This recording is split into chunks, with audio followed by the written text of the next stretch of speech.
Yesus penebus,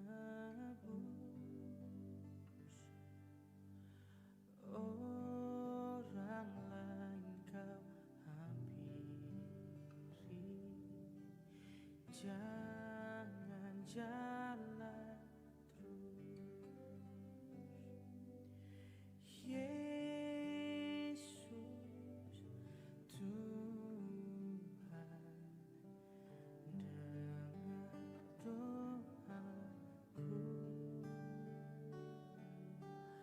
Orang lain kau hampiri, jangan jalan terus.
Shalom jemaat Tuhan, selamat hari Minggu untuk kita semua. Sukacita yang luar biasa pada pagi hari ini kita bisa berkumpul, kita mau sama-sama menyembah Tuhan kita. Sebelum itu, jemaat Tuhan semua, saya undang kita semua untuk bangkit berdiri. Mari kita tundukkan kepala, kita berdoa. Terima kasih Tuhan Yesus, kami bersyukur sampai saat ini Tuhan Yesus masih memberikan kami kesempatan. Terima kasih Tuhan buat semua anugerah-Mu, buat semua kebaikan-Mu yang terjadi dalam hidup kami. Terima kasih Bapa yang baik, ini setiap hati kami Tuhan, kami akan memuji menyembah Engkau. Layakan setiap hati kami Tuhan, di dalam nama Tuhan Yesus, haleluya, amin. Silakan duduk kembali jemaat Tuhan.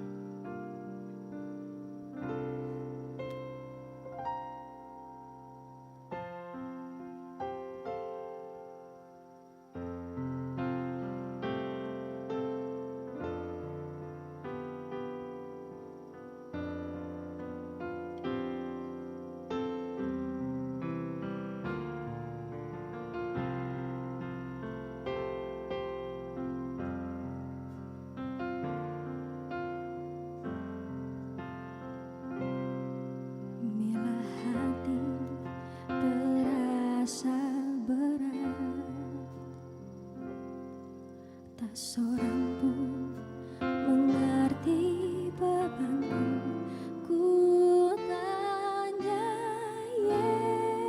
Yesus, apa yang harus ku buat? Dia berfirman, mari datanglah. Dia selalu pedulikan aku, ku datang Yesus. Dia pikul segala bebanku. Sujud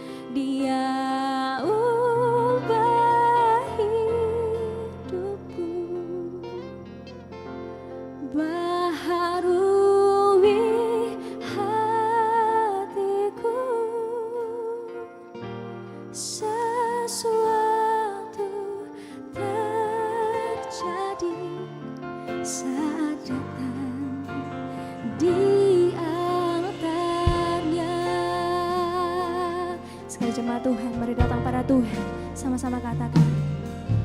Bila hati terasa berat, tak seorang pun mengerti bebanku, ku tanya Yesus, apa yang harus ku buat? Sebab Dia yang berfirman, Dia berfirman, mari datanglah.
Berkati kami Tuhan.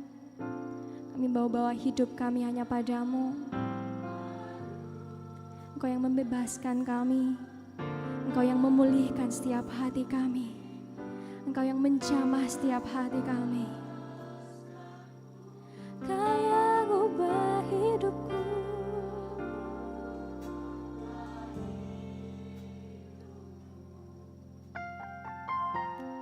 Baharui hatiku, sesuatu terjadi saat datang di altarnya. Katakan sesuatu terjadi.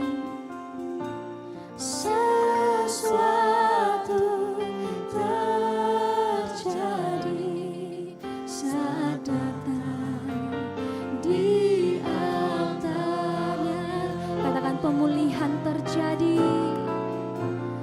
Pemulihan terjadi saat datang di altarnya. Kami datang menyembahmu,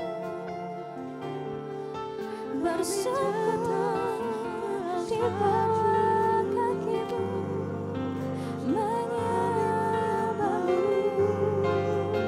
Yesus. Sebab yang bersujud dulu, sekarang, dan selamanya. Yesus, kasih-Mu tiada dua, cinta-Mu tiada dua. Sebab itu Tuhan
Kami bersyukur punya Tuhan Yesus yang sungguh luar biasa.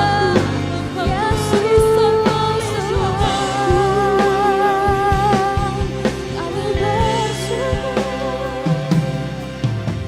kami bersyukur. Kami sangat terkagumkan punya Tuhan Yesus dalam hidup kami. Kami bersyukur karena sedetik pun kami tidak mampu tanpa pertolongan dari Tuhan Yesus. Kami sadari itu Tuhan. Terima kasih Tuhan.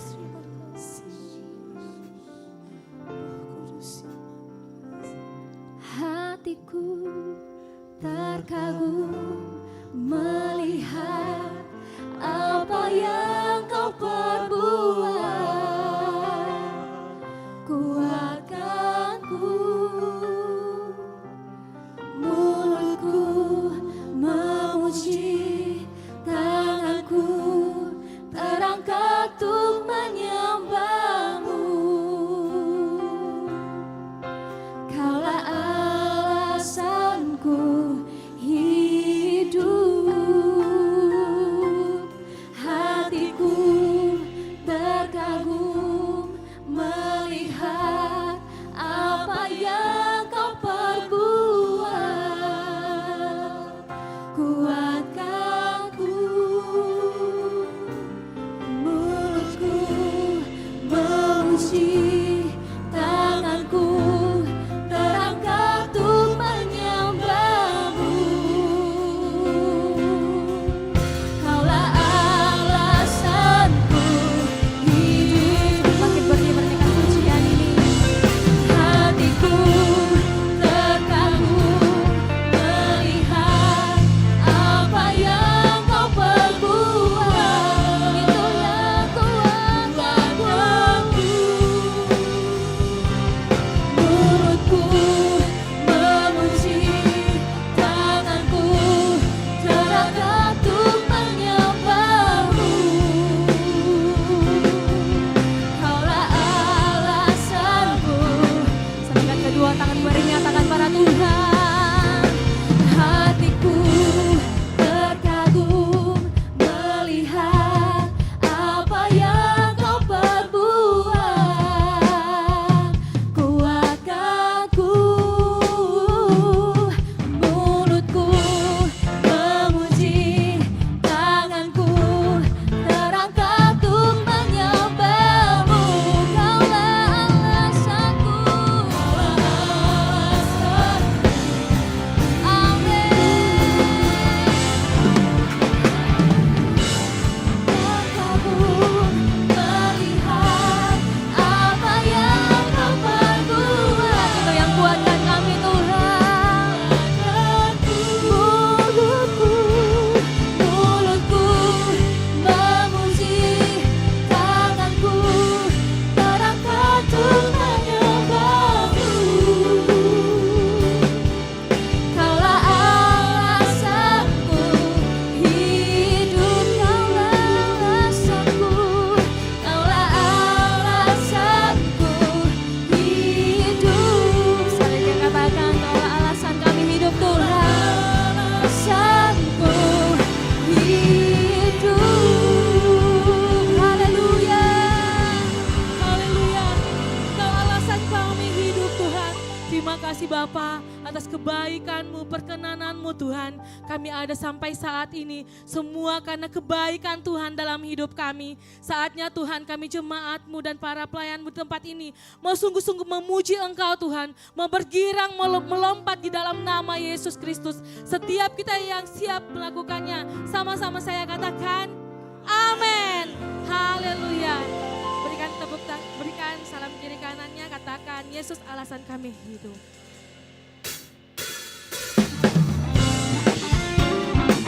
Haleluya. Mari kita bertepuk tangan jemaat Tuhan.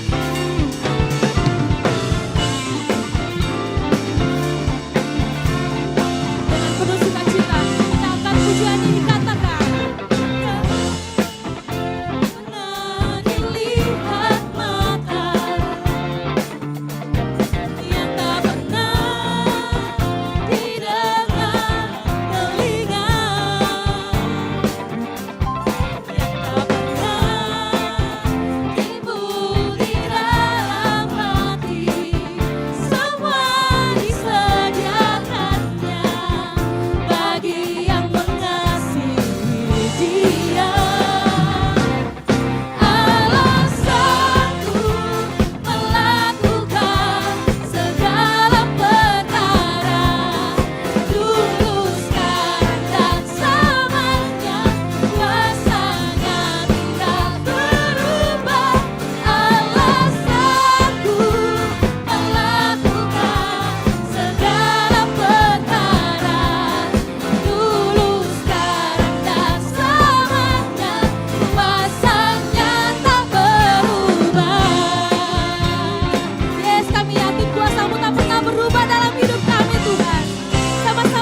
kehidupan kami Tuhan.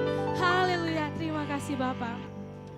Kau kekuatanku, penopang hidupku, panji keselamatan. Kau buktikan kasih setiamu, benteng hidupku. Tak akan ku takut, sebab ku tahu kau besertaku. Yesus, jaminan hidupku. Haleluya, Yesus engkau jaminan hidup kami Tuhan. Engkau kota benteng kehidupan kami. Kami takkan pernah takut, sebab kami tahu engkau selalu beserta kami Bapa. Haleluya. Sama-sama kita akan berjumpa Tuhan. Berjalan bersama. Yes, kami tahu Tuhan. Kami mau berjalan bersamamu Bapa.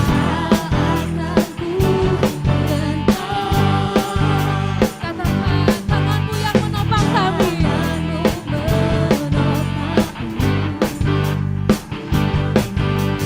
Jalani kehidupan, kau mengangkatku ke atas gunung batu. Kau itu kemenangan, kau kekuatanku, penopang hidupku, panji keselamatan. Kau buktikan kasih setiamu, benteng hidupku. Tak akan ku takut, sebab ku tahu kau besertaku. Yesus, jaminan hidupku. Amin. Kau jaminan hidup kami Tuhan. Terima kasih Yesus. Hanya Engkaulah kekuatan kami. Yang sungguh-sungguh jemaat Tuhan katakan.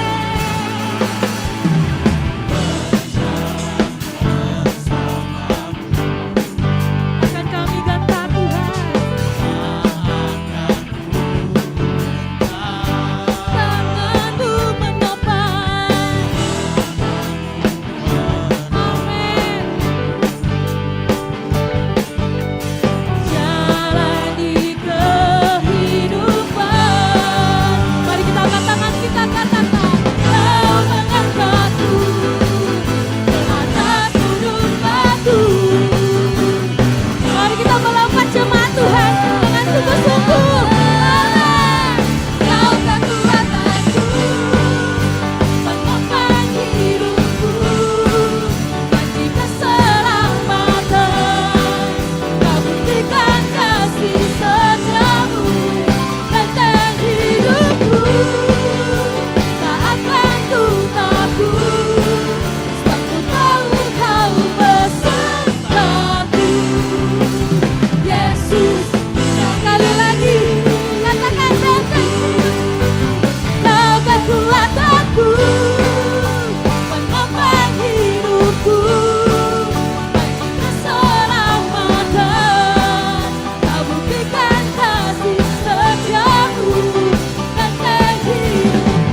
puji nama-Mu Bapa. Haleluya. Silakan duduk jemaat Tuhan. Kau sungguh baik Tuhan dalam hidup kami. Terima kasih Yesus. Haleluya.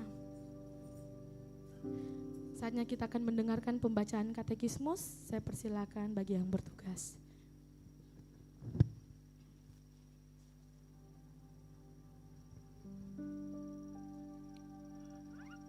Shalom jemaat Tuhan. Selamat datang di GBI Oikumene. Katekismus minggu ini terdapat satu pertanyaan mengenai soteriologi atau keselamatan. Pertanyaannya akan saya bacakan dan jawabannya akan kita baca bersama-sama. Pertanyaannya, apakah yang dimaksud dengan pertobatan? Mari baca bersama-sama jawabannya dalam 3, 2, 1. Pertobatan adalah hidup berpaling dari dosa dan melakukan pekerjaan-pekerjaan yang sesuai dengan pertobatan itu sendiri. Mari baca ayatnya dalam Kisah Para Rasul 26 ayat 20. Tetapi mula-mula aku memberitakan kepada orang-orang Yahudi di Damsyik, di Yerusalem, dan di seluruh tanah Yudea, dan juga kepada bangsa-bangsa lain, bahwa mereka harus bertobat dan berbalik kepada Allah, serta melakukan pekerjaan-pekerjaan yang sesuai dengan pertobatan itu. Demikian katekismus kita. Tuhan Yesus memberkati.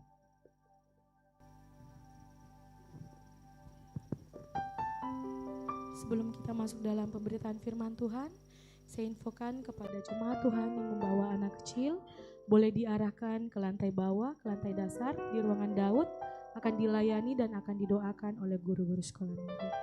Terima kasih. Mari jemaat Tuhan kita siapkan hati kita. Kita akan mendengarkan kebenaran firman Tuhan. Biarkan setiap benih firman Tuhan yang ditaburkan mengkalibrasi hati kita. Biarkan firman-Nya ini kita hidupi di dalam kehidupan kita. Amin.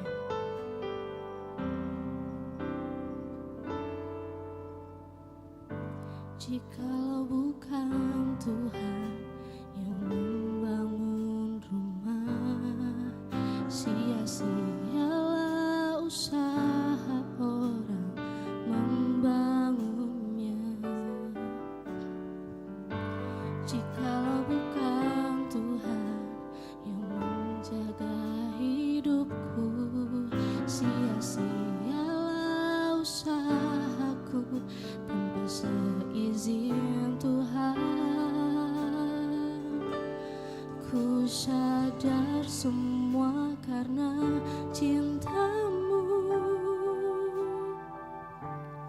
Ku akui semua karena berkat-Mu.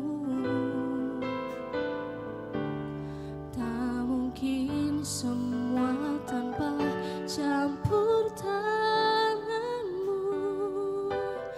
Takkan usai kasih sayang-Mu, takkan usai kasih setia-Mu Tuhan. Berikan tepuk tangan yang terbaik buat Tuhan kita. Mari kita angkat pujian ini sama-sama katakan. Jikalau bukan Tuhan yang membangun rumah, sia-sialah usaha orang membangunnya. Jikalau bukan Tuhan yang menjaga hidupku, sia-sialah usahaku tanpa seizin Tuhan.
menjaga hidupku. Sia-sialah usahaku tanpa seizin Tuhan. Ku sadar semua karena cinta-Mu. Ku akui semua karena berkat-Mu. Tak mungkin semuanya campur tangan-Mu. Takkan usai kasih sayang-Mu, takkan usai kasih setia-Mu Tuhan. Ku sadar semua karena cinta-Mu. Ku akui semua karena berkat-Mu. Semua karena kasih-Mu Tuhan. Mengerti semua tanpa campur tangan-Mu. Takkan usai kasih sayang-Mu, takkan usai kasih setia-Mu Tuhan. Mari jemaat Tuhan, saya undang kita bangkit berdiri sambil sama-sama katakan, Ku sadar semua karena cinta-Mu. Ku akui semua karena berkat-Mu. Tak mungkin semua tanpa campur tangan-Mu. Takkan usai kasih sayang-Mu, takkan usai kasih mari jemaat Tuhan, setia-Mu kita imani pujian ini. Kita sama-sama katakan, Semua karena cinta-Mu. Ku akui semua karena. yes, ini pengakuan iman kami Tuhan kepadamu Bapa. Kami tak mungkin Tuhan bisa melewati semua tanpa campur tangan Tuhan.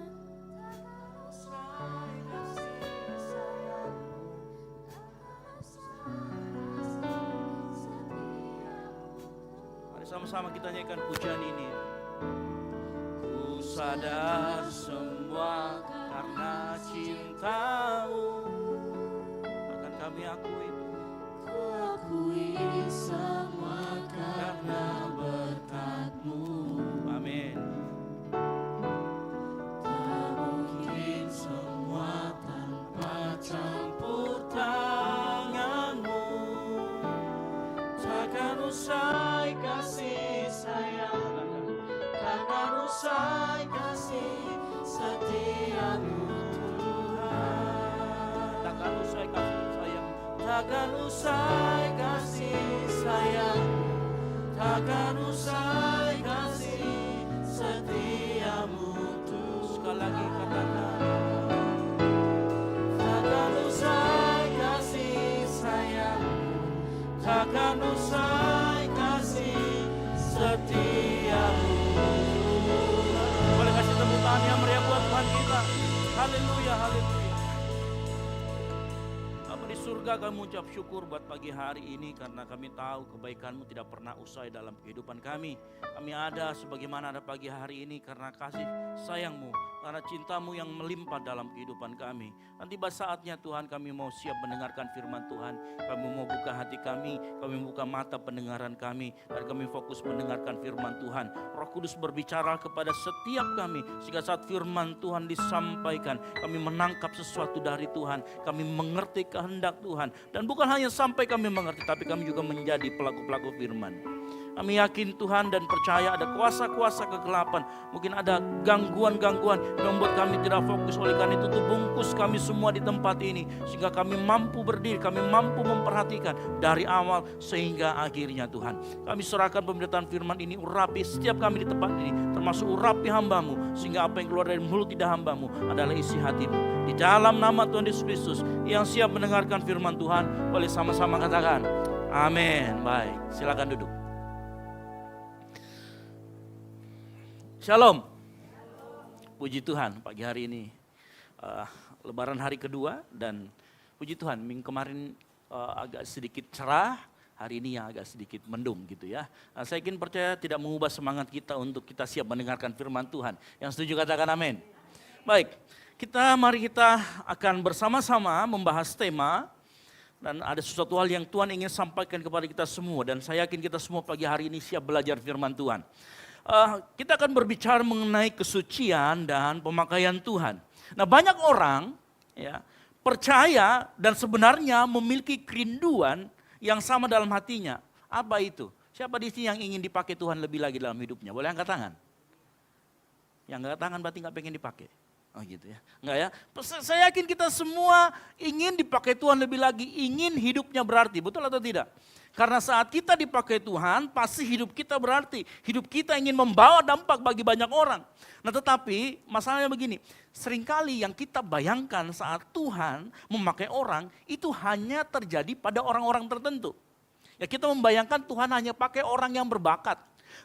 Kita membayangkan Tuhan hanya menggunakan orang yang pandai berbicara. Tuhan menggunakan orang yang punya privilege tertentu. Misalkan dia punya uang, dia punya koneksi. Kita selalu kadang-kadang berpikir seperti itu. Akibatnya banyak kita yang kemudian merasa tidak layak, merasa nggak mampu. Ya. Mungkin di tempat ini juga yang berkata, saya juga bukan pendeta. Saya bukan pengkhotbah. Aduh saya nggak punya talenta luar biasa. Mungkin saya nggak bisa dipakai Tuhan. Tapi saya mau kasih tahu pagi hari ini, ayat yang kita baca dan Alkitab menunjukkan sesuatu yang upside down yang sangat berbeda. Ya. Karena kita juga begitu kan, kita menilai seseorang berdasarkan kemampuan. Kita menilai orang berdasarkan talenta. Kita menilai orang berdasarkan karisma. Wah orang itu dipakai Tuhan karena pintar bicara. Orang itu dipakai Tuhan karena pelayanannya luar biasa, uangnya banyak, pengikutnya banyak, followernya banyak. Orang ini punya koneksi. Saya mau kasih tahu, Alkitab yang kita nanti lihat sama-sama menunjukkan bahwa ukuran Tuhan tidak sama dengan ukuran manusia.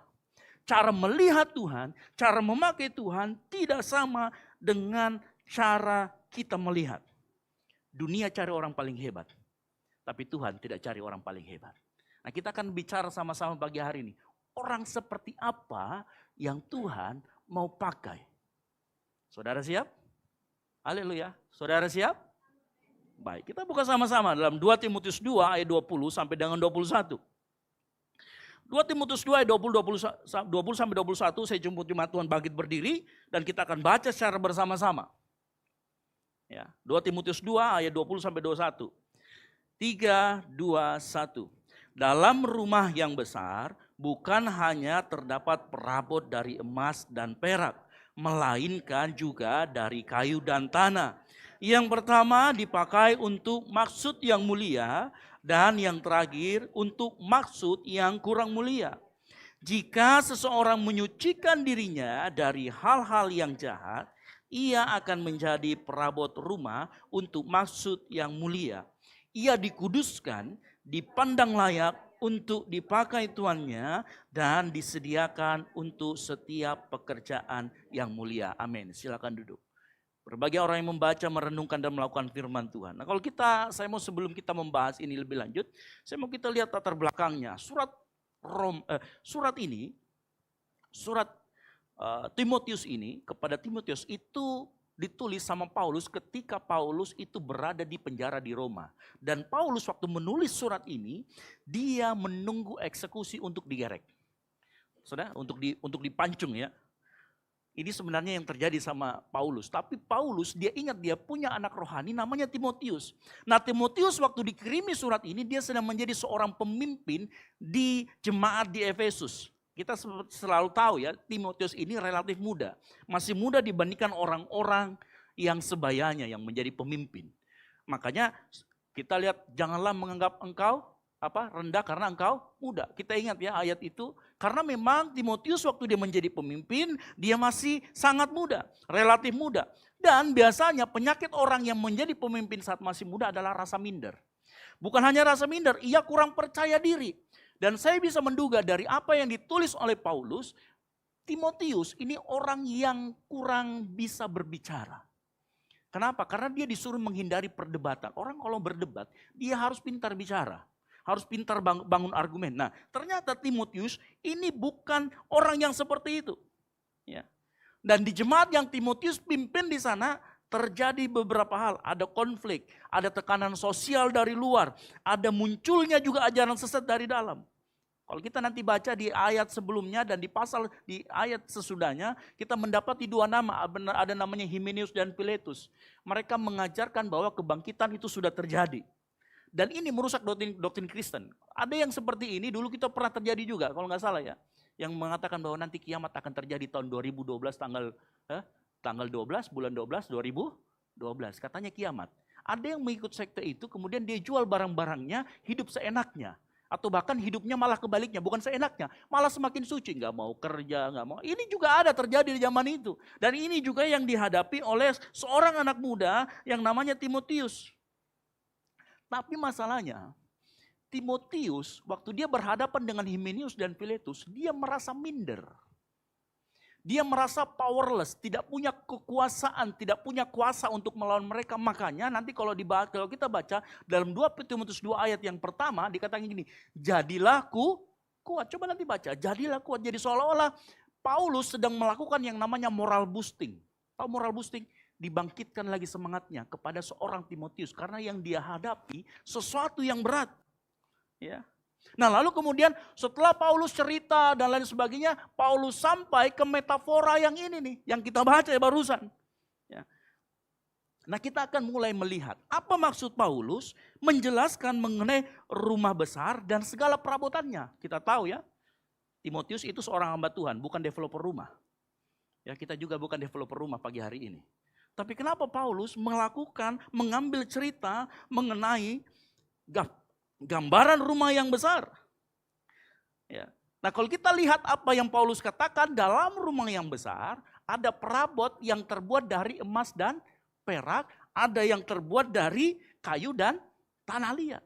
Paulus mencoba mengkontraskan dua ini dan memang pada saat itu, ya, pada saat zaman itu, waktu zaman Paulus dan Timotius masih hidup, di dalam rumah memang ada dua macam perabot. Jadi Paulus mengambil metafora ini karena memang kebudayaannya seperti itu. Jadi dimaksud dengan maksud perabot untuk maksud mulia, ini maksudnya perabot yang terbuat dari emas, dari perak, sesuatu yang terhormat. Misalnya kalau kita menjamu tamu ada yang namanya gelas. Gelas itu terbuat dari, kalau zaman dulu, kalau orang kaya banget itu dia pakai emas. Dia harus menjamu supaya karena ini tamu yang mulia, maka dia menggunakan bahan yang dari emas. Termasuk nanti musian sendoknya minimal perak kalau dia menjamu seseorang. Serbetnya itu harus dari sutra yang halus dan lain sebagainya. Artinya dianggap bernilai dan dianggap ini tahan lama. Mulia dan tahan lama, ini yang emas. Tetapi di dalam rumah juga ada perabot-perabot yang lain yang dipakai untuk kebutuhan-kebutuhan harian. Dan menariknya, yang dipakai untuk kebutuhan harian inilah yang bentuknya kayu, ya, lalu kemudian dari tanah liat. Bukan hanya untuk kebutuhan harian, untuk tempat-tempat yang kotor, misalkan. Ya, dia pakai yang terbuat dari kayu dan tanah liat.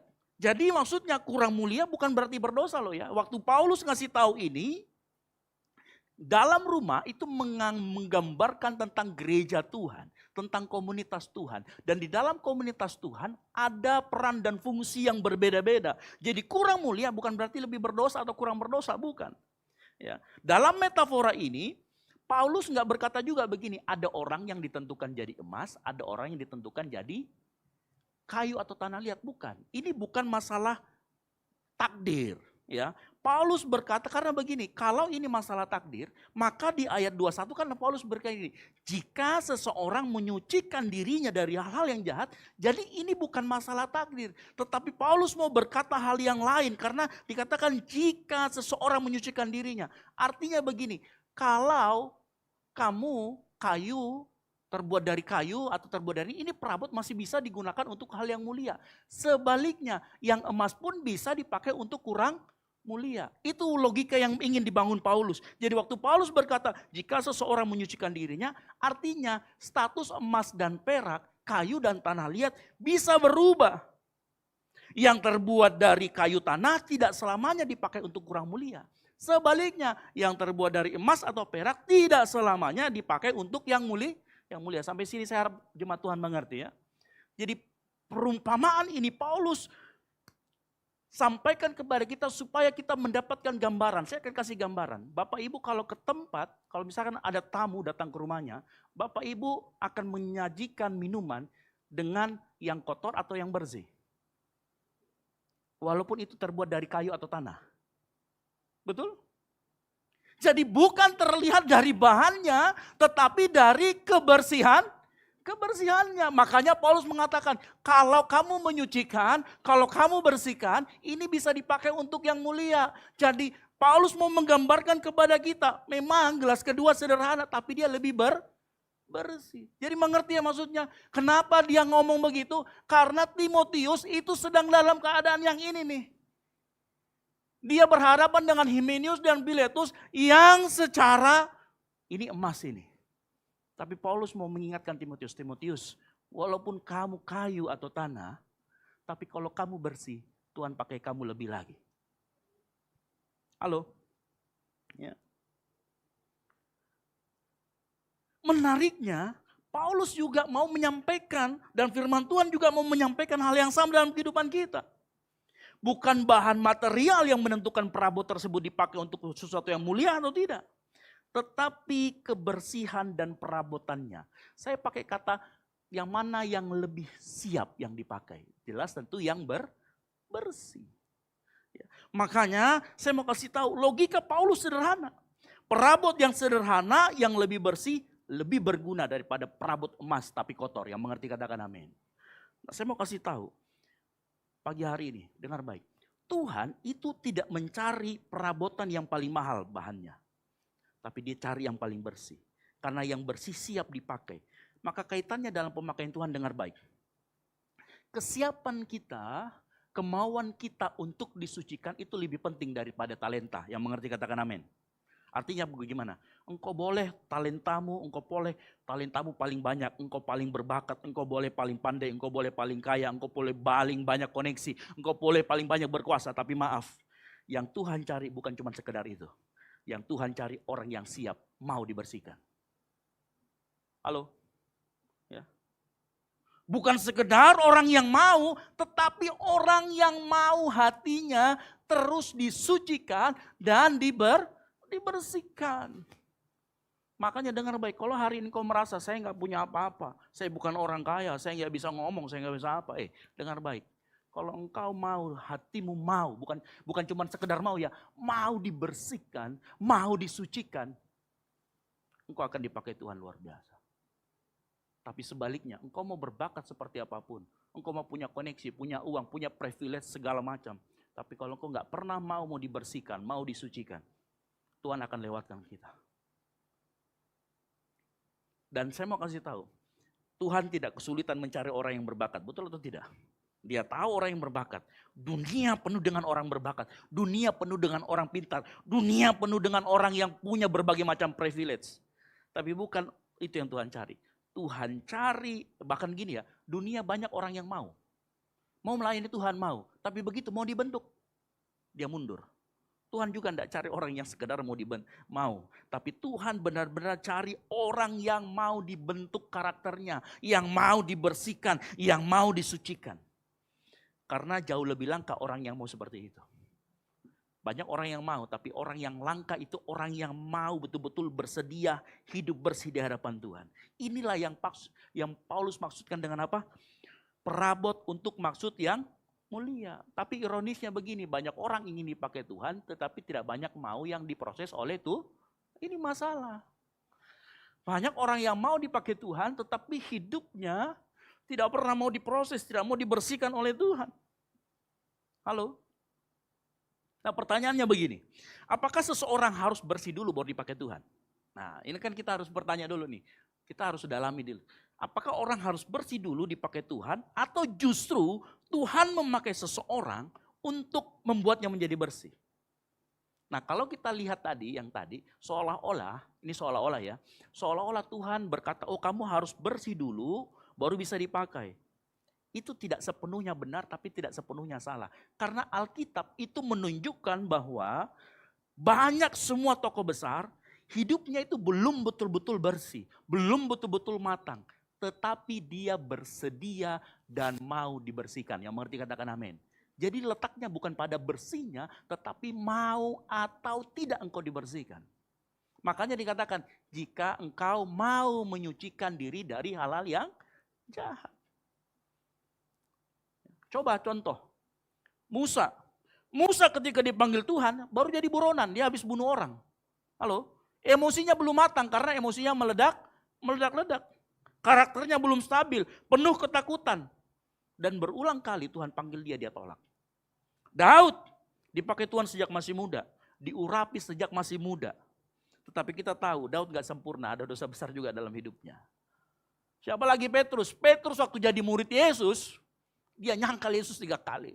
Kurang buruk apa? Tapi perhatikan, mereka bukan orang-orang yang sudah bersih dipakai Tuhan. Mereka orang-orang yang mau dibersihkan oleh Tuhan. Yang mengerti katakan amin. Ya. Alkitab, tahu nggak kalau kita lihat tokoh-tokoh ini dan masih banyak tokoh yang lain, itu artinya apa? Tuhan sering memakai orang yang masih mau dibentuk karakternya, yang masih mau diproses karakternya. Karena kalau menunggu sempurna, nggak mungkin kita bisa menjadi sempurna. Ya, tetapi saya juga yakin Tuhan bisa memakai orang yang belum sempurna, tetapi di saat yang bersamaan Tuhan terus proses dia untuk hidup dalam kekudusan. Yang mengerti katakan amin. Ya. Makanya 2 Timotius ini dia menekankan sesuatu yang berbeda. 2 Timotius menekankan bahwa semua kita bisa dipakai Tuhan. Betul, iya dan amin. Tetapi Tuhan mau juga kita terbiasa hidup dalam kekudusan. Yang mengerti katakan amin. Karena itulah pada saat kita mau dipakai Tuhan, engkau juga harus mau diproses oleh Tuhan. Sehingga kau semakin bersih, semakin suci, semakin murni. Itulah yang disebut dengan pemakaian Tuhan. Yang mengerti katakan amin. Ya. Paulus sedang berbicara. Tuhan memang memakai manusia yang belum sempurna. Tetapi pada saat yang sama, Tuhan memanggil manusia untuk hidup disucikan. Supaya kita semua semakin siap dipakai. Dipakai Tuhan itu seringkali bukan tanda bahwa engkau selesai diproses. Tetapi tanda bahwa engkau sedang diproses Tuhan. Halo? Kalau kamu sedang dipakai Tuhan, itu di saat yang bersamaan Tuhan sedang proses hidupmu. Jadi jangan mengeluh. Dan menariknya begini, Alkitab menunjukkan bahwa pemakaian Tuhan itu adalah sarana juga pembentukan karakter. Ngerti maksud saya ya? Kalau kau sedang dipakai Tuhan, Tuhan sedang juga membentuk di saat yang bersamaan, sedang bentuk karaktermu. Semuanya jelas kok. Di Alkitab ada contohnya. Ke-12 murid Yesus sering bertengkar, sering ngamuk. Tukang bohong dan lain sebagainya. Ada yang koruptor di sana. Tapi Tuhan mau justru Tuhan Yesus tetap pakai mereka. Karena Tuhan Yesus tahu pemakaian Tuhan justru disitulah muncul proses pembentukan. Mereka belajar bergantung sama Tuhan. Mereka belajar kerendahan hati dari Tuhan. Makanya Tuhan gak pernah panggil orang yang sempurna sekali lagi. Tuhan panggil orang yang mau untuk diproses. Ya. Kalau kita lihat lagi ke belakang tadi. Musa setelah diproses sama Tuhan memang dia penakut. Tapi akhirnya dia taat. Daud memang dia jatuh dalam dosa. Tapi dia mau dibentuk. Dia berani bertobat. Dengan pertobatan yang sadar. Petrus memang dia menyangkal Yesus. Tapi kemudian dia bangkit kembali. Dia dibentuk oleh Tuhan. Semua yang tadi diproses oleh Tuhan. Di saat yang bersamaan dipakai dan diproses. Yang mengerti katakan amin. Implikasinya begini Bapak Ibu, dengar baik. Karena orang dipakai Tuhan itu bersamaan dengan dia diproses Tuhan. Makanya Bapak kita semua, Bapak Ibu kita semua yang hadir. Harus berikan kesempatan sama orang untuk dibentuk dalam pemakaian Tuhan. Halo? Kalau kita tahu bahwa pemakaian Tuhan ternyata adalah proses yang Tuhan lakukan untuk menyucikan dan membentuk karakter kita. Artinya kita harus memberikan kesempatan sama orang untuk dipakai Tuhan. Kita harus berikan kesempatan sama orang untuk kemudian dia bisa melayani Tuhan. Memang betul Tuhan bisa pakai kita di mana saja, tempatkan kita di mana saja. Tetapi tempat paling ideal untuk Tuhan bentuk kita adalah dengan melayani. Halo? Ya. Tempat paling ideal di mana kita dipakai Tuhan dan bersamaan dengan itu kita dibentuk karakternya adalah melalui pelayanan di gereja. Makanya saya mau kasih tahu ya, kalau kita lihat pelayan Tuhan, semua yang ada pelayan Tuhan di tempat ini, kita harus mindsetnya itu kita rubah. Mereka ini bukan orang sempurna, halo. Yang terima tamu, yang semua di belakang ini kita bukan orang sempurna. Kita yang duduk juga pun bukan orang yang sempurna. Saya juga bukan orang yang sempurna. Walau saya dipakai Tuhan, di saat yang bersamaan, saya juga sedang diproses Tuhan. Pelayan Tuhan di tempat ini semuanya pada saat mereka dipakai Tuhan untuk melayani, di saat yang bersamaan mereka juga sedang diproses oleh Tuhan. Makanya hati-hati kalau di gereja sikap menghakimi harus dihindari. Kenapa? Semuanya sedang diproses. Jangan sampai kita lihat, wah pemain keyboardnya kemarin saya lihat pergi merokok di sana. Lalu kita judge dia. Padahal bisa jadi dia satu hari dulu 5 bungkus.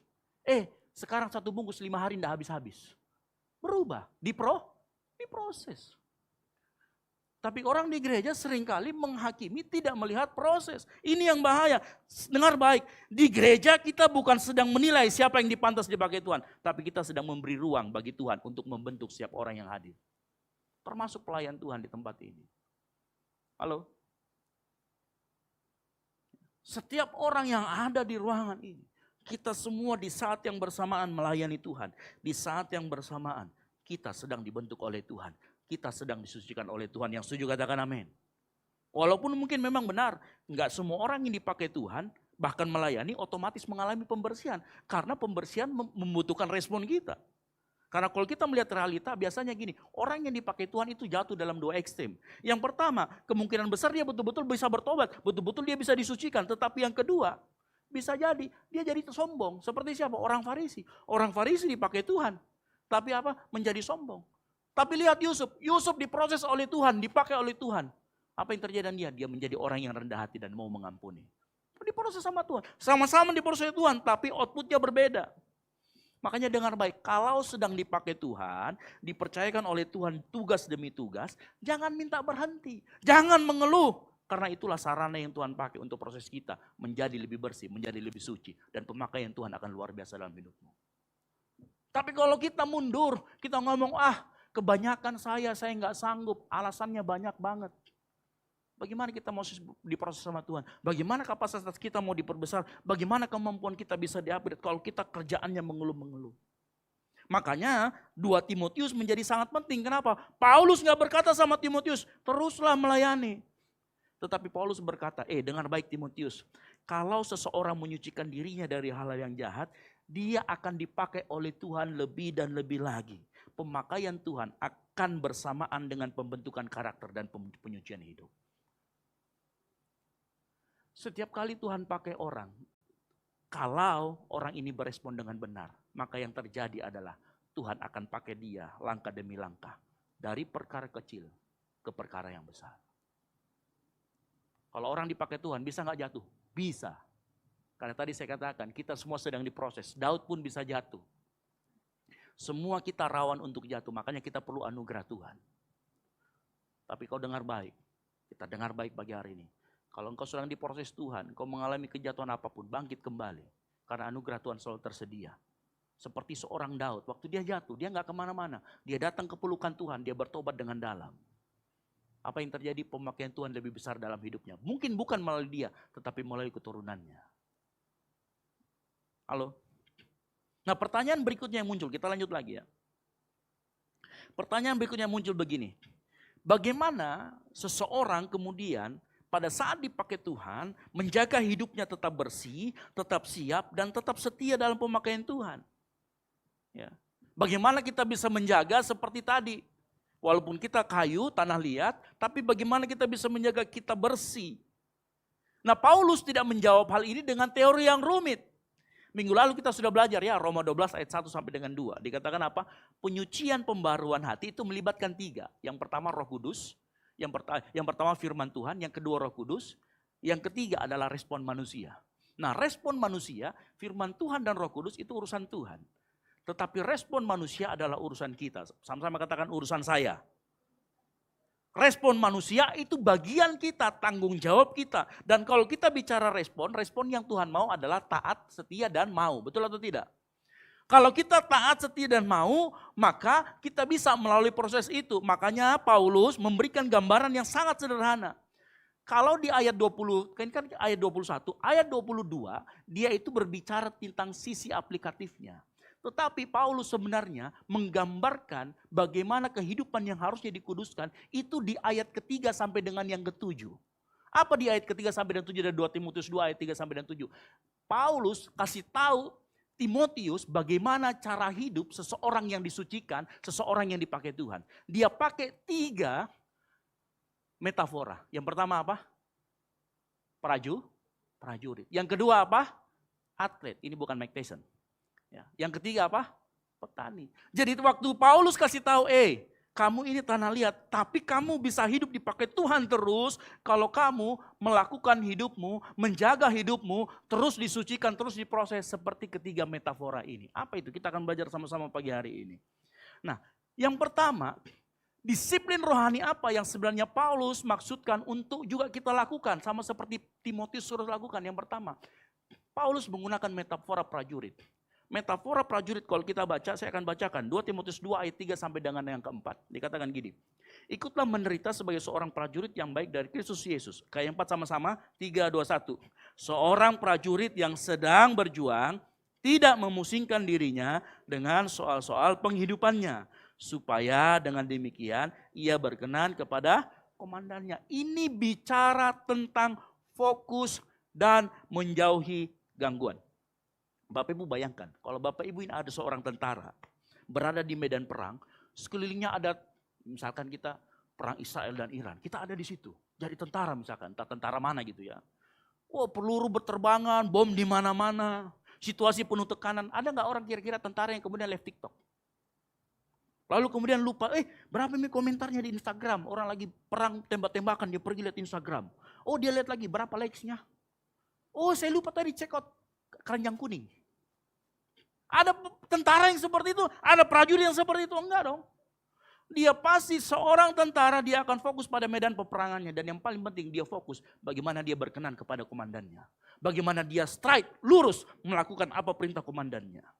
Begitu juga dalam kehidupan kita. Kenapa Paulus menggunakan metafora prajurit? Banyak orang kehilangan fokus karena sibuk dengan hal-hal yang membuat dia gak berkenan sama komandannya. Halo? Sibuk membuktikan diri, sibuk mencari pengakuan.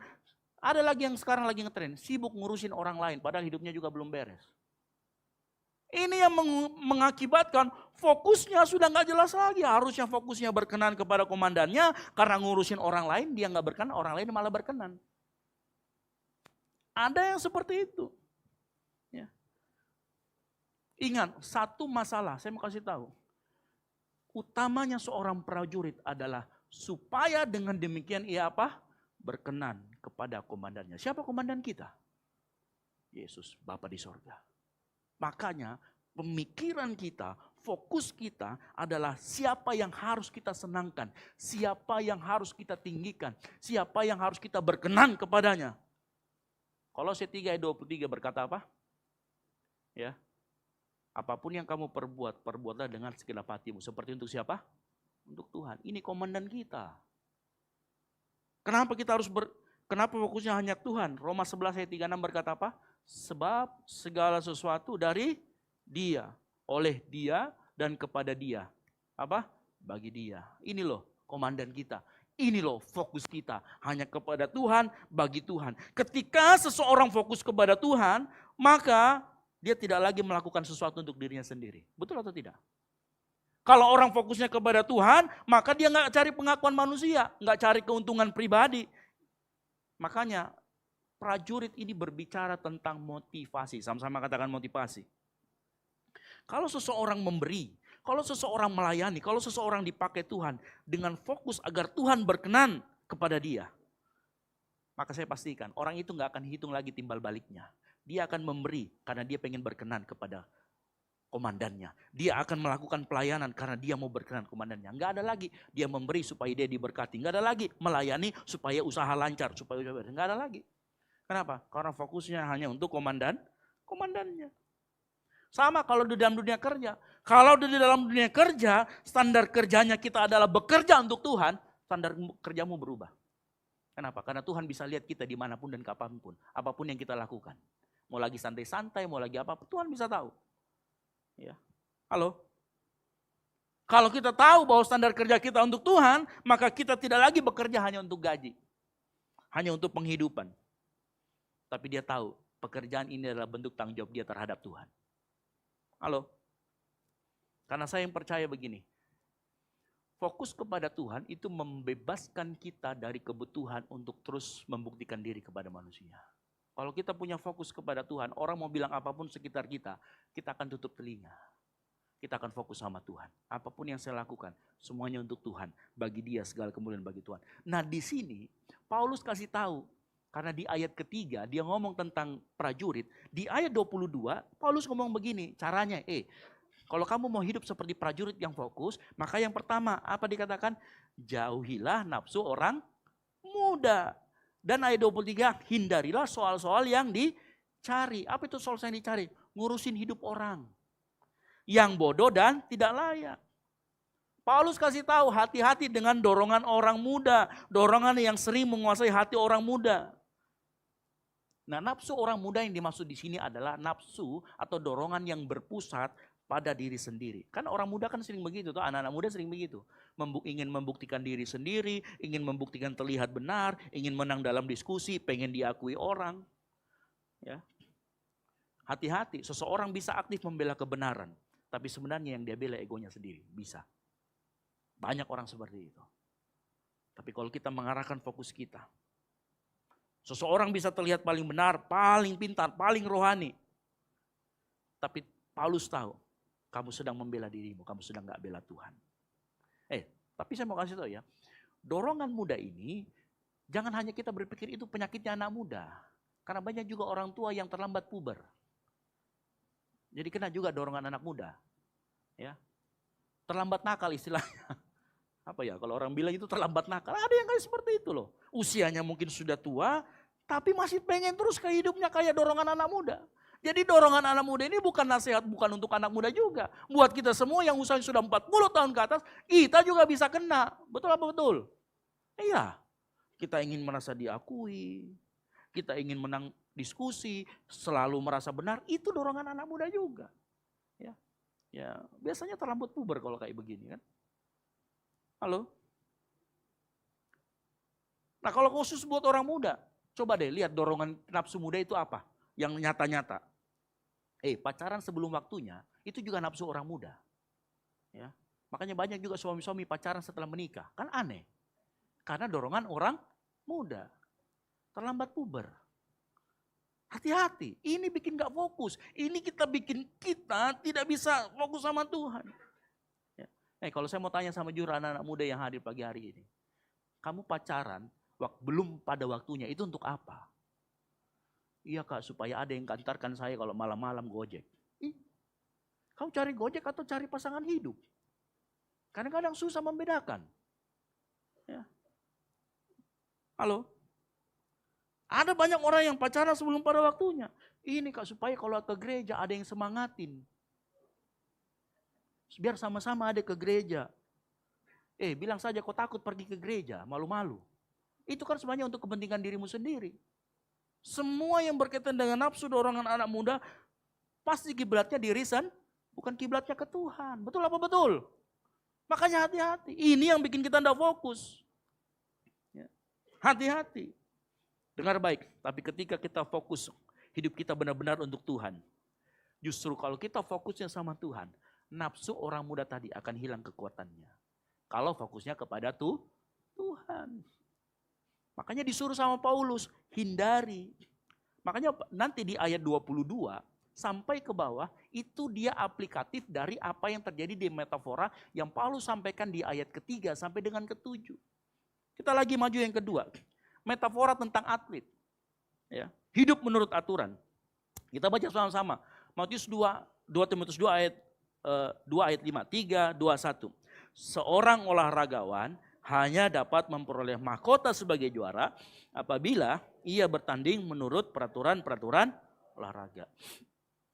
Bapak Ibu bayangkan kalau kita jadi atlet, ya, kita menang. Ya. Orang hanya lihat kemenangannya di depan. Tapi orang tidak lihat, ternyata seorang atlet anggaplah atlet apapun, nge-gym lah misalkan. Seorang atlet, dia bisa menang, angkat beban dan lain sebagainya. Tapi orang itu nggak tahu bahwa pagi-pagi orang nge-gym, dia bangun lari pagi. Kita masih tidur, dia sudah bangun lari pagi. Kita masih ngorok, dia sudah kelilingi itu Unhas berapa kali. Orang yang atlet, dia pasti akan jaga pola makannya, betul atau tidak? Ya, kita makan babi tiap hari, dia karbohidrat, no. Protein, yes. Dada ayam, dia akan jaga sekali makanannya. Ketika kita sedang enak-enak, lelah di rumah, seorang atlet yang baik, dia nggak menyerah karena lelah, dia terus melatih tubuhnya. Karena apa? Dia mau bertanding dengan baik, dia mau bertanding mengikuti aturan. Karena seorang atlet tahu, kemenangan tidak terjadi pada hari pertandingan. Justru kemenangan dibentuk dalam disiplin setiap hari. Makanya kalau kita bicara tentang metafora atlet, makanya kita bicara tentang disiplin setiap hari. Yang mengerti katakan amin. Ya. Bagaimana disiplin kita? Banyak orang yang ingin hidupnya disucikan, dibersihkan, agar bisa dipakai Tuhan, tapi nggak mau jalani proses disiplin seperti seorang atlet. I'm sorry, you nggak akan menang dalam pertandingan. Ya. Dalam dunia olahraga, atlet nggak menang hanya saat bertanding. Ia jalani latihan yang keras, menjaga pola makan, pola tidur, ikuti aturan. Kalau dia langgar aturan, walaupun dia menang, hadiahnya bisa didiskualifikasi. Paulus dia kasih gambaran ini, supaya kalau engkau mau disucikan dan dibersihkan, engkau harus punya gaya hidup seperti seorang atlet, yaitu disiplin. Intinya begini, engkau mau dipakai Tuhan, hidupmu nggak bisa seenaknya. Engkau mau dipakai Tuhan lebih dan lebih lagi, engkau nggak bisa hidup seenaknya. Yang mengerti katakan amin. Disiplin masalah tubuh, termasuk disiplin makanan. Jangan makan babi tiap hari. Saya juga itu tertegur ya. Stok babi saya ada. Jangan makan yang makanan junk food tiap hari. Jaga kesehatan, jaga pola istirahat. Jangan main game dari pagi sampai pagi. Istirahatnya kapan? Ya.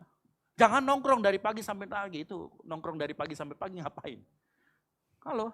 Jaga pola makan, jaga pola hidup, gaya hidup, disiplin masalah waktu, disiplin masalah prioritas, disiplin masalah pelayanan. Makanya di sini pelayanan itu disiplin. Kenapa? Saya berharap begini, kenapa di tempat kita pelayanannya sangat disiplin? Outdoor dan lain sebagainya datang, bahkan kadang-kadang ada dendanya. Karena saya berharap begini, di luar kalau kamu nggak disiplin, di sini kamu disiplin. Setidaknya saya bisa mempengaruhi hidupmu 2 jam. Dan 2 jam ini bisa pengaruh hidupmu yang 5 jam di sana. Simple. Halo? Karena dengan kita disiplin, maka kita sedang menyucikan, membersihkan diri kita. Dan begitu kita dibersihkan dari kita, Tuhan akan pakai hidupmu lebih dan lebih lagi. Ya. Kamu mau punya skill apapun, tapi kalau hidupmu gak disiplin, percayalah Tuhan gak akan lirik. Ya.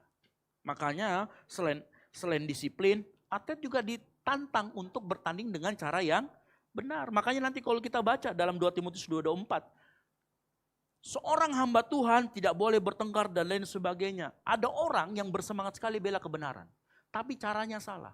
Ada orang yang mau, lihat ya, di TikTok akhir-akhir ini banyak orang yang membela kekristenan, tapi dia menyerang agama lain, dia merendahkan orang lain, dia ngejek-ngejek agamanya yang sebelumnya. Buat saya itu bertanding dengan cara yang tidak benar. Engkau boleh semangat pertahankan doktrin, pertahankan apapun. Tapi kalau engkau sudah mulai menyerang dengan cara yang tidak benar, dengan cara yang salah, maka justru kebenaran bisa kehilangan maknanya. Kenapa? Karena kebenaran yang disampaikan tanpa kasih, dia bisa kehilangan maknanya. Halo?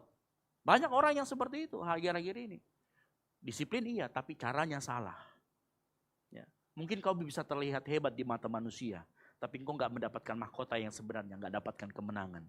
Makanya kalau kita baca di dalam 2 Timotius 2 ayat 24 dikatakan apa? Seorang hamba Tuhan tidak boleh bertengkar, tetapi harus ramah. Metafora atlet berbicara tentang disiplin dan aturannya. Saat kita jadi pelayan Tuhan, ini loh aturannya. Disiplinlah, semua orang harus ramah, sabar, lemah lembut. Ini loh aturannya. Pakai dengan cara ini. Nah sampai kita poin pertama dan poin kedua, Tuhan mau ngomong begini. Kalau fokusnya sudah benar, maka caranya harus juga benar. Jangan sampai fokusnya sudah benar, caranya salah. Kalau itu salah, bisa juga salah. Kita kehilangan maknanya, kebenaran kita kehilangan. Ya. Dunia kerja juga begitu. Coba deh siapa di sini yang masuk kerja, absennya pakai absen elektronik misalkan. Kita sudah hadir jam 6, misalkan masuk jam 7 paling lambat. Jam 6 kita sudah hadir, tapi kita nggak absen, dianggap tidak hadir. Betul atau tidak? Karena kita nggak mengikuti aturan. Ada aturan yang harus kita ikutin. Ya. Disiplin rohani juga konsisten. Banyak orang mau dipakai Tuhan secara besar, tapi kehidupannya nggak teratur. Apa itu? Disiplin rohani. Doa hanya dilakukan pada saat ada masalah. Itu juga nggak disiplin rohani. Kalau mau doa tiap hari, yang mengerti katakan amin. Jangan pada saat ada masalah baru datang. Membaca Alkitab saat butuhkan inspirasi. Nanti kalau dia ditunjuk khotbah baru dia baca Alkitab. Kalau nggak ditunjuk nggak baca-baca. Ya. Nanti kalau disuruh bagi renungan, baru dia baca Alkitabnya. Itu juga bukan disiplin namanya. Itu suka-sukanya. Belum lagi ada misalkan kalau pelayanan, harus moodnya bagus dulu. Melayani sesuai dengan perasaan. Disiplin itu bukan perasaan. Kalau kamu mau disiplin, bukan melayani dengan perasaan, dengan disiplin. Nah kalau engkau disiplin, semakin mudah Tuhan untuk membersihkan hidup kita, menyucikan hidup kita. Ya. Nah saya mau kasih tahu, hidup disiplin seperti ini mungkin gak spektakuler, karena orang gak banyak lihat. Tetapi disitulah karakter Tuhan. Karakter yang Tuhan mau sedang bentuk dalam kehidupan kita, yang mengerti katakan amin. Disitulah Tuhan sedang bentuk karakter kita. Karena kenapa? Karakter tidak dibentuk dalam momen-momen besar. Dia dibentuk dalam kebiasaan kecil yang kita lakukan tiap hari. Itu namanya disiplin. Yang mengerti katakan amin. Makanya dia pakai metafora seorang atlet. Yang ketiga, metafora petani. Ya, ini bicara tentang kesabaran dan harapan akan panen. Dalam 2 Timotius 2 ayat 6 dikatakan, seorang petani yang bekerja keras haruslah yang pertama menikmati hasil usahanya. Ingat, penekanannya bukan hanya di menikmati hasil usahanya, tetapi bekerja keras. Dan kenapa dia pakai kata petani? Coba bayangkan kita jadi petani ya. Kalau kita petani, kita ke ladang tiap hari kita sudah tabur benih. Ada nggak di sini petani yang hari ini tabur benih besok sudah tumbuh jadi buah? Tidak ada, betul atau tidak? Petani dia tanam begitu, dia tidak langsung lihat hasil. Bahkan besoknya dia harus datang, dia harus sirami, dia harus pupuk baik-baik dan lain sebagainya. Dia harus rawat, dia harus tetap bekerja keras dan sambil menunggu. Kenapa? Karena petani itu percaya sama proses. Petani tahu bahwa benih yang dia tumbuh masukkan ke tanah butuh waktu untuk kemudian berakar, kemudian dia naik. Sama kayak tadi, saya sudah tahu, engkau sudah punya fokus yang benar, disiplinmu ada, lalu kemudian caramu sudah benar, tapi satu lagi yang kau butuhkan yang namanya ketekunan dan bekerja keras. Karena banyak orang yang di tengah jalan, dia nggak punya mental seperti seorang petani yang dia mau, belum kelihatan hasilnya. Waktu dia tanam benih, benihnya bikin akar dulu ke bawah. 2 minggu nggak kelihatan, 3 minggu nggak kelihatan. Tapi apa yang dilakukan? Dia tetap rawat, dia tetap sirami, dia tetap pupuk. Ya, saya mau kasih tahu Bapak Ibu Saudara sekalian, selalu ada jarak antara hasil dan saat kita melakukan firman Tuhan. Sama seperti seorang petani, waktu dia kasih itu benih, sampai dia tumbuh, ada jarak di sana. Ada gap di sana, gap waktu. Dan gap waktu itu harus ada jembatan yang namanya ketekunan. Tekun dan bekerja keras. Dan metafora yang petani ini adalah metafora yang harus kita mengerti. Kenapa? Karena penyucian karakter memang jarang menghasilkan perubahan yang instan.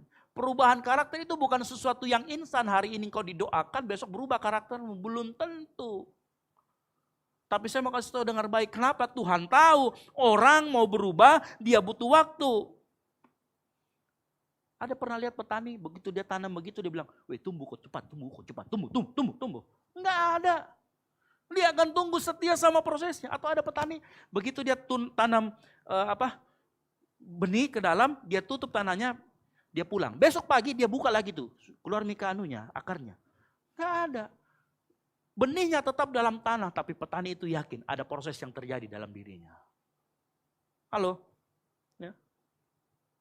Nah dalam mentalitas ini kita harus mengerti, makanya Paulus di ayat 25-26 dia berbicara tentang kesabaran melayani orang lain. Ya. Siapa di sini yang jadi ketua komsel? pemimpin-pemimpin sel di gereja masing-masing atau di tempat ini. Engkau yang jadi pemimpin. Ya, kau lihat orang yang sudah disihati berkali-kali, masih jatuh kesalahan yang sama. Di sini kau dituntut untuk sabar. Halo? Di sini dituntut untuk tekun. Makanya dalam 2 Timotius 2 ayat 25 sampai 26, lihat banget ya dengan kehidupan seorang petani. Dikatakan apa? Dengan lemah lembut dapat menuntun orang yang suka melawan, sebab mungkin Tuhan memberikan kesempatan kepada mereka untuk apa? Bertobat dan memimpin mereka sehingga mereka mengenal kebenaran. Butuh waktu untuk orang bisa disucikan, untuk orang berubah karakternya. Kita juga butuh waktu, dia juga butuh waktu. Dan di antara waktu itu kita butuh yang namanya ketekunan. Ya. Makanya saya yakin dan percaya Ibrani 10 ayat 36 berkata apa? Sebab kamu memerlukan ketekunan supaya sesudah kamu melakukan apa? Kehendak Allah, kamu memperoleh apa yang dijanjikan. Dibutuhkan waktu, konsistensi, kesabaran. Sebagai orang tua kita juga seperti itu. Kita kan ngajarin anak itu enggak sekali ya. Berkali-kali kita ngajarin, sekali masih langgar, 2 kali masih langgar. Tapi karena dia anak kita terus kasih ajarkan hal yang benar. Dibutuhkan waktu. Orang tua tanam nilai, terus beli teladan. Itu kalau kita punya anak harus seperti itu. Ya. Nah musuh terbesar, makanya begini, dengar baik. Ketekunan adalah jembatan antara melakukan kehendak Allah dan hasil. Kalau kita mau menikmati hasil, pastikan ada ketekunan di tengah-tengah. Nah musuh yang terbesar dari yang namanya ketekunan dan kesabaran adalah rasa bosan. Betul atau tidak? Kita sudah melakukan segalanya. Baik kita ataupun orang itu kita sudah sama-sama nih. Tapi belum ada hasil. Bosan. Ya, apalagi Gen Z sekarang ya. Pengennya sesuatu yang instan, pengen yang cepat. Orangnya model cepat. Ciri-cirinya orang cepat model bosan itu ngelihat rilis sekali swipe up. Begitu kan modelnya sekarang kan. Dilatih nggak sabaran. Tercipta rasa bosan. Tapi saya mau kasih tahu pagi hari ini. Ingat, bosan itu perasaan. Jangan menilai proses melalui perasaan. Banyak orang berhenti disiplin, berhenti dibentuk. Karena tidak merasa apa-apa. Tidak merasa apa-apa. Padahal saya mau kasih tahu, perasaan itu bukan indikator pertumbuhan.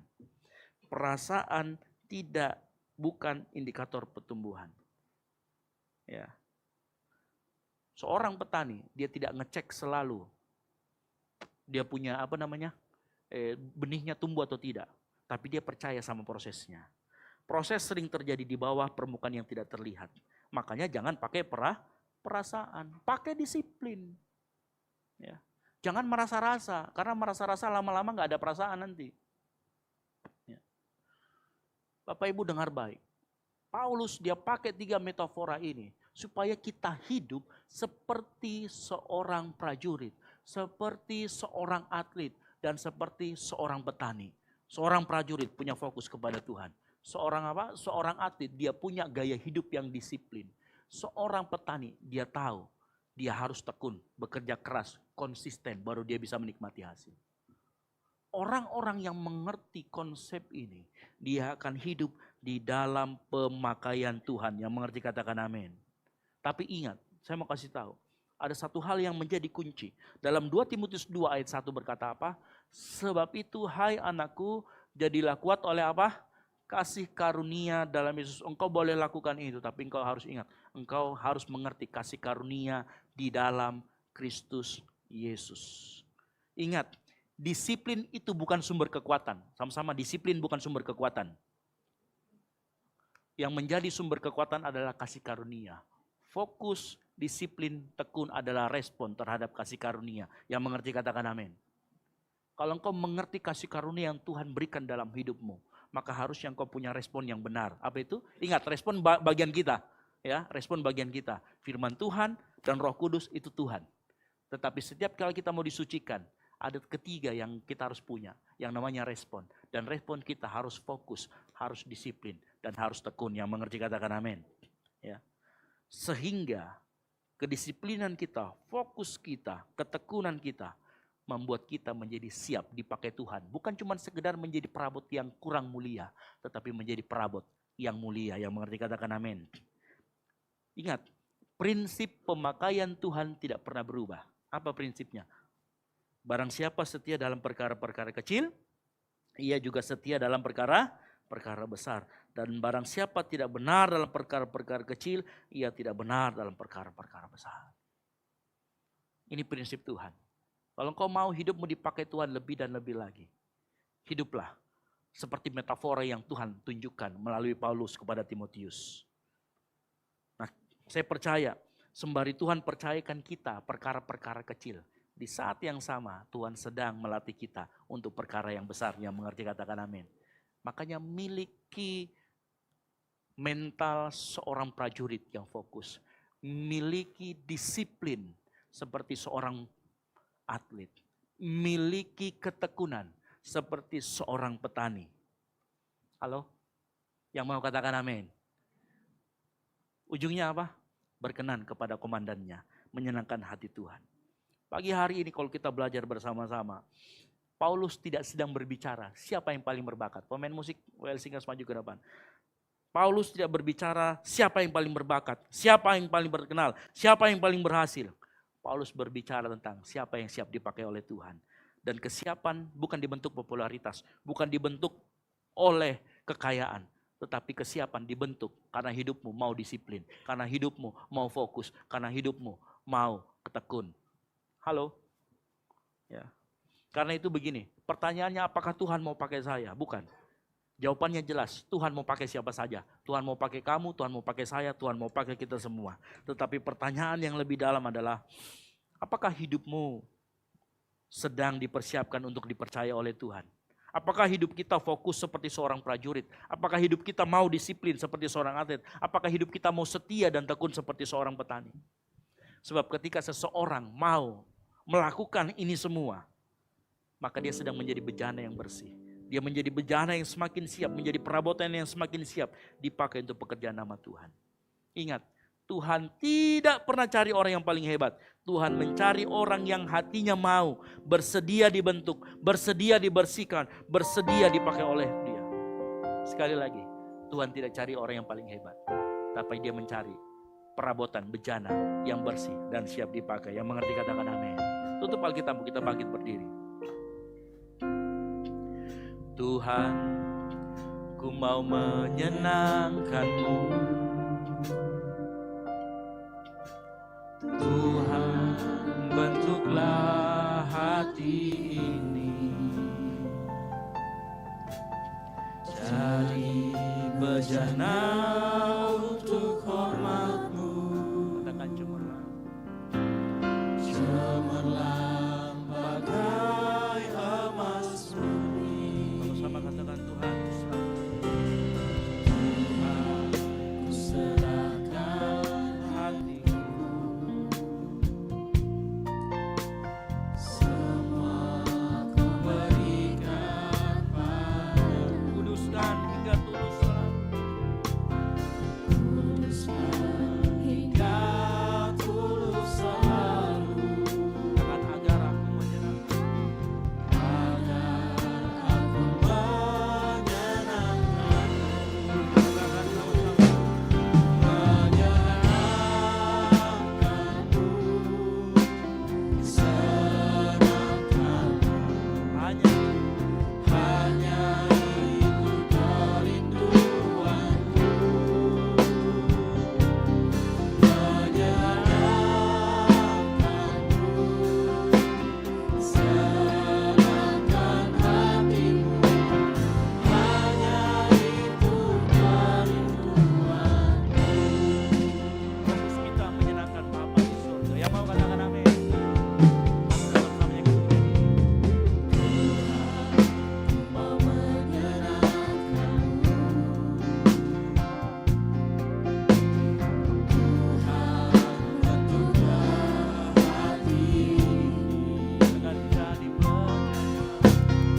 jadi bejana untuk hormat-Mu. Cemerlang bagai emas. Katakan Tuhan, kami serahkan hati kami. Tuhan, ku serahkan hatiku.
kata itu. Dengar baik, mulai saat ini hiduplah dengan fokusmu kepada Tuhan. Hiduplah dengan disiplin rohani, taat pada aturan, dan hiduplah memiliki konsistensi, memiliki ketekunan di hadapan Tuhan. Sehingga kau bisa menikmati hasil dari apa yang kita lakukan. Nah, Tuhan mau hidup kita siap dipakai selalu. Dan Tuhan rindu setiap kita dipakai olehnya. Tuhan mau kita menjadi alat buat kerajaannya. Nah, seringkali bukan Tuhan yang tidak mau, tapi kitanya yang gak siap. Pagi hari ini Tuhan panggil kita semua pagi hari ini. Apa engkau siap dipakai untuk Tuhan? Mungkin saya bilang, Tuhan aku masih belum sempurna. Tuhan gak cari yang sempurna. Justru dengan pemakaian Tuhan hidupmu akan disempurnakan. Hidupmu akan disucikan. Hidupmu akan dibersihkan. Tidak banyak orang yang mau menjawab panggilan ini. Tapi saya yakin dan percaya kita semua pagi hari ini engkau mau menjawab panggilan Tuhan. Mari angkat kedua tanganmu, sama-sama katakan, menyenangkanmu.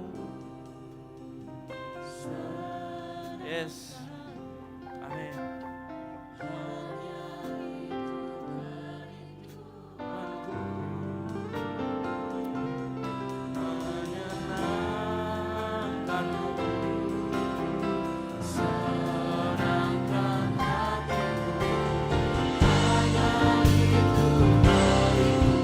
Mari lebih lagi, angkat suaramu, katakan kau mau menyenangkan hati Tuhan.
Kami mau buka hati kami mau dipakai.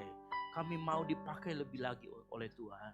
Kami tahu Tuhan ada selalu bagian kami untuk kami mempersiapkan diri kami, untuk kami membersihkan diri kami. Tapi kami yakin dan percaya oleh karena kasih karunia-Mu kami dikuatkan, kami ditopang terus setiap hari. Dan kami yakin dan percaya apa yang kami pelajari pagi hari ini Tuhan tidak hanya sampai sekedar informasi, tapi biarlah apa yang hamba-Mu sampaikan pagi hari ini menjadi sebuah alat transformasi bagi kehidupan anak-anak-Mu yang hadir pagi hari ini.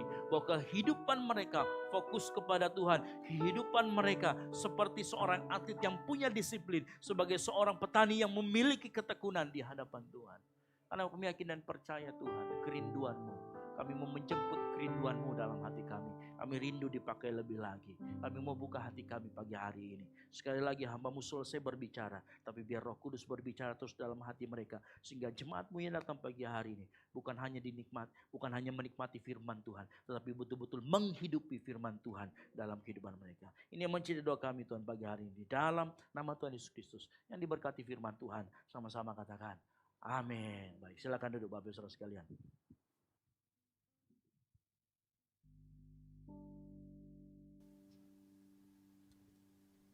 Puji nama Tuhan, kita sudah diberkati oleh kebenaran firman Tuhan. Biarkan setiap kita untuk siap dan mau dipakai oleh Tuhan. Dan kita siap untuk dibersihkan. Amin. Baik jemaat Tuhan, kita akan memberikan persembahan kita.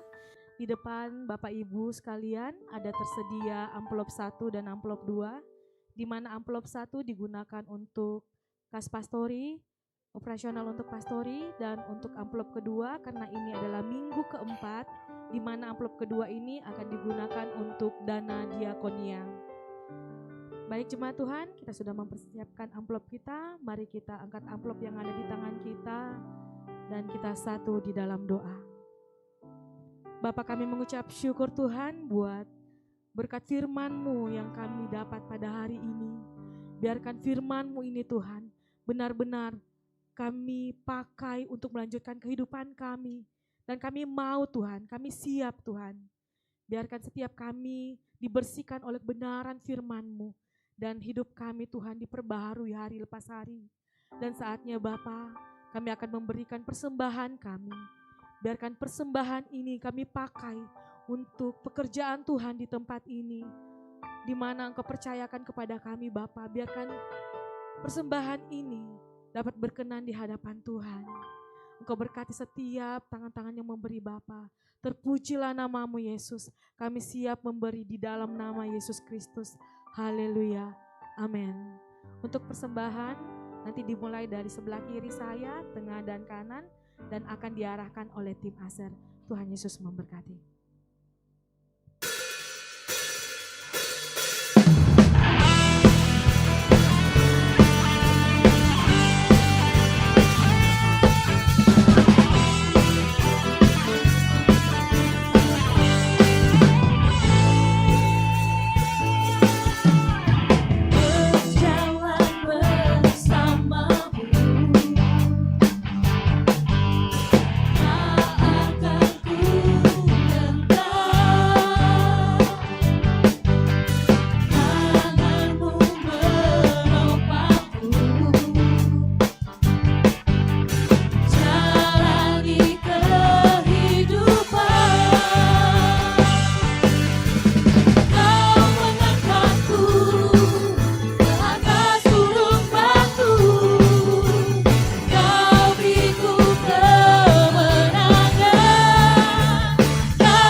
Kita akan mendengarkan pengumuman sepekan. Saya persilakan kepada multimedia.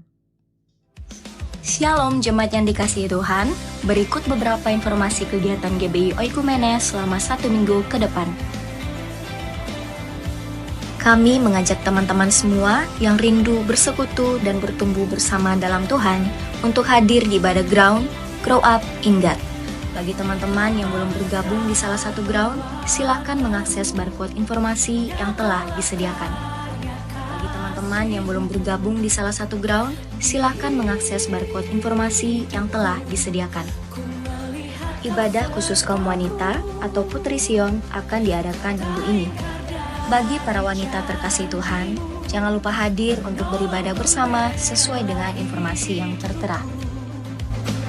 Doa pelayan dan puasa akan diadakan pada hari Sabtu pukul 6 sore bertempat di gereja. Gladi bersih untuk ibadah raya pertama akan diadakan pada hari Sabtu pukul 7 malam, ibadah raya 2 pada hari Minggu pukul setengah 3 sore, dan gladi bersih untuk ibadah raya ketiga akan diadakan pada hari Sabtu pukul 10 pagi. Ibadah raya Minggu diadakan sebanyak 3 kali, yaitu pukul 9 pagi, pukul setengah 5 sore, dan pukul 7 malam. Ibadah raya yang pertama dan yang kedua akan disertai ibadah anak sekolah minggu. Ibadah-ibadah ini dapat disaksikan secara online melalui live YouTube GBI Oikumene. Bagi saudara-saudari yang ingin mendapatkan dukungan doa, silakan menghubungi nomor berikut. Pondok Daud akan diadakan setiap hari Selasa dan Jumat pukul 3 sore bertempat di ruang sekolah minggu.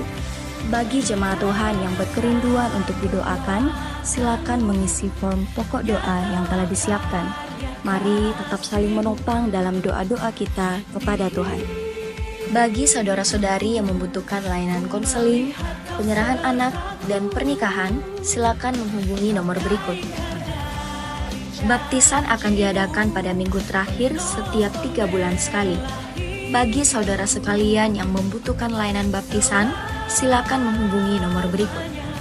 Persembahan persepuluhan dan persembahan lainnya dapat ditransfer melalui rekening BCA dengan nomor 7993 111777 atas nama GBI Oikumene. Jangan lupa untuk mencantumkan keterangan untuk setiap persembahan yang diberikan. Perpuluhan yang jemaat Tuhan berikan akan dipergunakan seluruhnya untuk pekerjaan Tuhan di tempat ini dan akan dilaporkan secara periodik serta terbuka kepada jemaat Tuhan sekalian. Bagi Bapak Ibu jemaat Tuhan dan saudara sekalian yang rindu untuk melayani Tuhan, silakan mengisi formulir dengan cara scan barcode berikut atau menghubungi nomor berikut. Mari memakai waktu dan talenta yang Tuhan beri bagi kemuliaan namanya. Demikian informasi mengenai kegiatan GBI Oikumene selama sepekan. Selamat hari Minggu, Tuhan Yesus memberkati. Shalom. Ada beberapa pengumuman tambahan. Yang pertama, kami menyambut Bapak Ibu Saudara yang baru pertama kali hadir beribadah bersama kami di tempat ini dengan penuh kasih. Apabila belum memiliki gereja tetap, kami mengajak Bapak Ibu untuk bertemu bersama di tempat ini. Dan bagi jemaat yang baru pertama kali mengikuti ibadah, baik itu simpatisan atau bertamu, boleh mengambil formulir yang ada di tim ASER, boleh diisi dan nanti akan ditukarkan kenangan-kenangan souvenir dari gereja.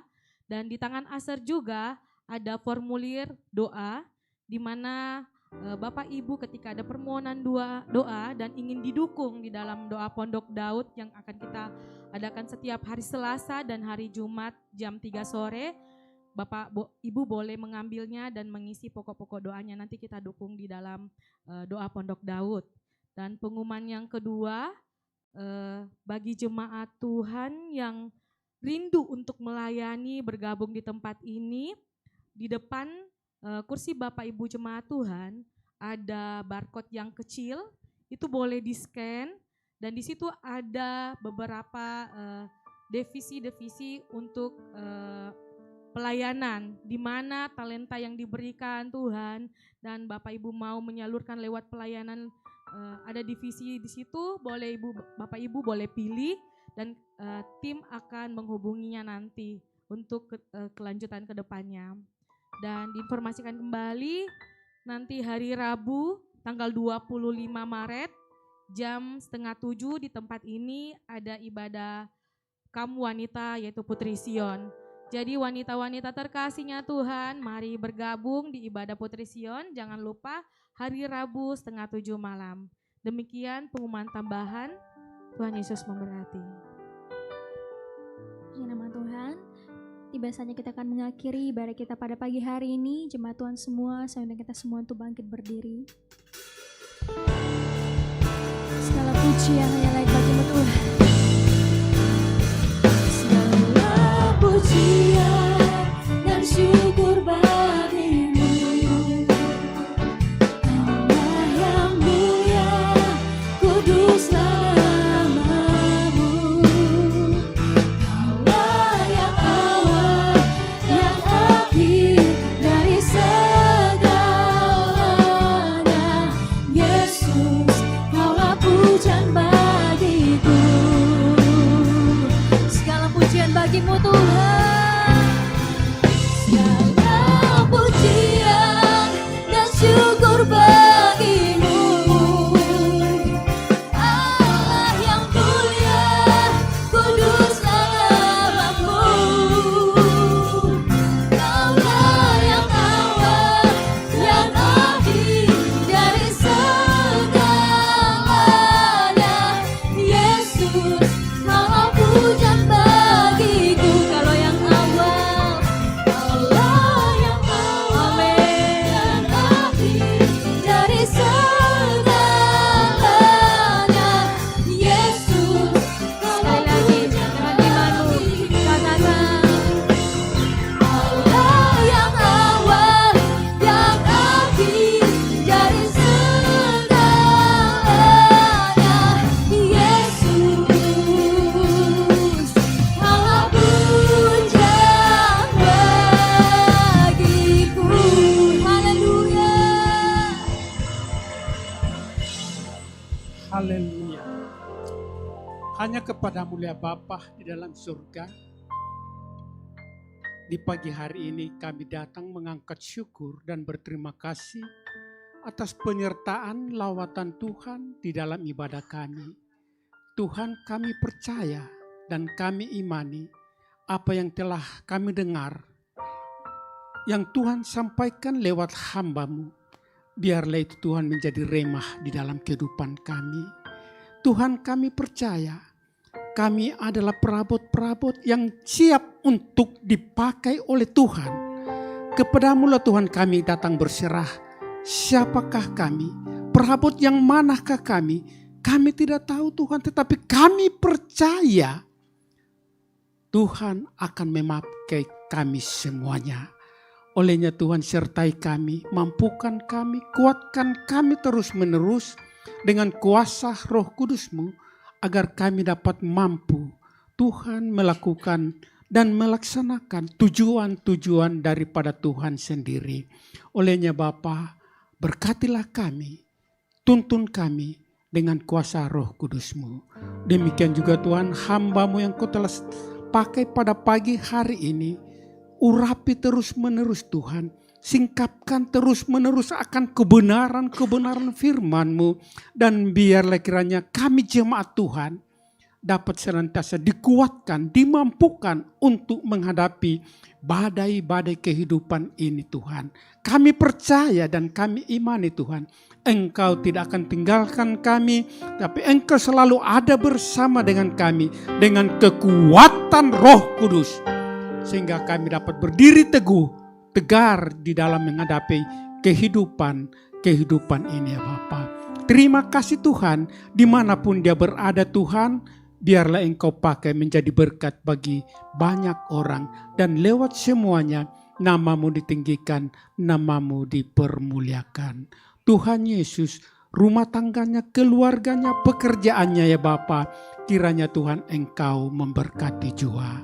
Terima kasih, demikian juga berdoa bagi Ibu Rohani kami tempat ini. Biarlah kiranya terus menerus Engkau pulihkan, berikan kekuatan, kemampuan, dan biarlah kuasa-Mu, mujizat-Mu, yah dan amin, dan dia akan alami. Dan biar lewat semuanya untuk kemuliaan bagi nama Tuhan. Terpujilah Engkau Tuhan. Juga kami berdoa bagi pelayan-pelayan yang ambil bahagian di siang hari ini.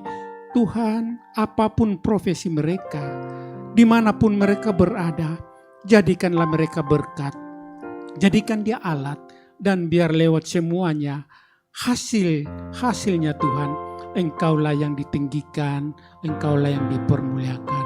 Terima kasih Tuhan Yesus, terima kasih ya Bapa. Juga pada saat ini Tuhan, kami berdoa bagi sidang jemaat kami yang saat ini hadir, bahkan yang ada di rumah Tuhan, yang kami tidak tahu pergumulan-pergumulan apa yang mereka sedang hadapi. Tetapi Engkau yang di tempat maha tinggi, Engkau dapat melihat keberadaan kami semua. Ya Tuhan, kami percaya dan kami imani Tuhan. Sekiranya ada mereka dalam kondisi tubuh yang lemah, dalam penyakit apapun bentuknya Tuhan, kuasa-Mu tidak pernah berubah, mujizat-Mu masih tetap ada hingga saat ini. Olehnya kepadamu lah kami datang berseru memohon dan meminta di dalam nama Tuhan Yesus. Tuhan jamah, Tuhan sembuhkan, Tuhan angkat segala bentuk penyakitnya dari dalam tubuhnya. Dan lewat semuanya nama-Mu saja yang dipermuliakan. Yang lemah Tuhan Engkau kuatkan. Yang dalam persoalan pergumulan apapun bentuknya Tuhan, kami percaya, kami minta dalam nama Tuhan Yesus. Tuhan berikan solusinya. Dan biarlah lewat semuanya Allah Tuhan kami yang selalu dipermuliakan. Terima kasih ya Bapa, terima kasih. Kami juga mau berdoa bagi bangsa dan negara kami. Kiranya Bapa, Engkau yang memilih dan telah melantik pemimpin-pemimpin kami, mulai dari pusat sampai daerah terpencil. Kiranya hikmat daripada Allah sendiri, roh takut daripada-Mu Tuhan, menjadi bahagian dalam kehidupan pemimpin-pemimpin kami. Sehingga Tuhan, bangsa ini Tuhan dapat diarahkan ke dalam sukacita, damai sejahtera, kesejahteraan hanya daripada Tuhan. Sehingga Tuhan, bangsa ini Tuhan mempermuliakan akan nama-Mu. Terima kasih ya Bapa, terima kasih Roh Kudus. Kami juga mau berdoa Tuhan, bagi Tuhan gereja-gereja yang ada di sekitar kami, di sekeliling kami yang ada di kota Makassar ini.